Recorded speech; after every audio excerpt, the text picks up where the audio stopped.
Obsèques d'Alain Delon. Cette image bouleversante de l'intérieur de Douchy, après la cérémonie Les obsèques d'Alain Delon ont ému la France entière, mais ce qui s'est passé à l'intérieur de sa résidence à Douchy, après la cérémonie, dépasse l'imagination. Une image saisissante, que personne n'aurait pu prévoir, révèle un détail troublant et bouleversant. Découvrez ce moment inattendu qui a secoué ceux qui étaient présents et qui continue de faire parler, elle est partie comme il le voulait. Loin des caméras, loin du tumulte du monde, chez lui, entouré de ses plus proches. Alain Delon n'est plus, les invités sont partis, mais à l'intérieur de Douchy, ses fils, ses petites filles et une de ses ex-compagnes notamment, y ont passé la nuit. Des images viennent d'être dévoilées. Samedi 24 août 2024, anonymes et journalistes ont été priés de rester devant les grilles du domaine de la brûlerie à Douchy, Loiret, afin de respecter le souhait d'Alain Delon qui voulait être enterré dans la plus grande discrétion. Alors que Anouchka et certains invités comme Paul Belmondo, venu à moto, ou les sœurs Poniatowski sont partis après le bel hommage rendu au monstre du cinéma. D'autres sont restés. Anthony Delon, ses filles Lou et Liv, ainsi que son ex-compagne Sophie Cléricault, mais aussi Alain Fabien, sa compagne et sa mère Rosalie Van Bremen, présentes pour soutenir son enfant, ont passé la nuit sur place.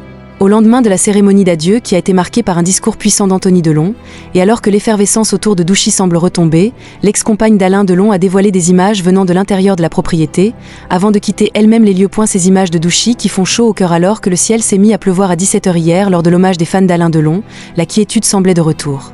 Il y a quelques minutes, dimanche 25 août 2024, Rosalie Van Bremen savourait une boisson chaude dans le parc de Douchy. Le soleil était là, le silence aussi. De belles images, marquées aussi par la présence de Loubo.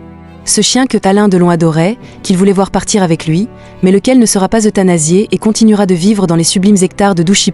Lorsque l'on voit ces images postées en story d'Instagram, force est de constater qu'Alain Delon a choisi l'endroit parfait pour reposer en paix.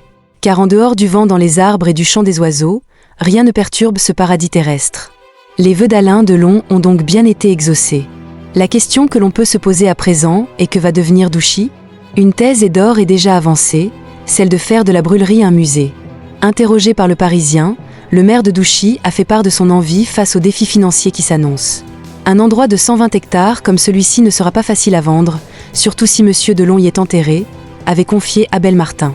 Pour le maire, ouvrir un musée permettrait de faire perdurer sa notoriété. Affaire à suivre.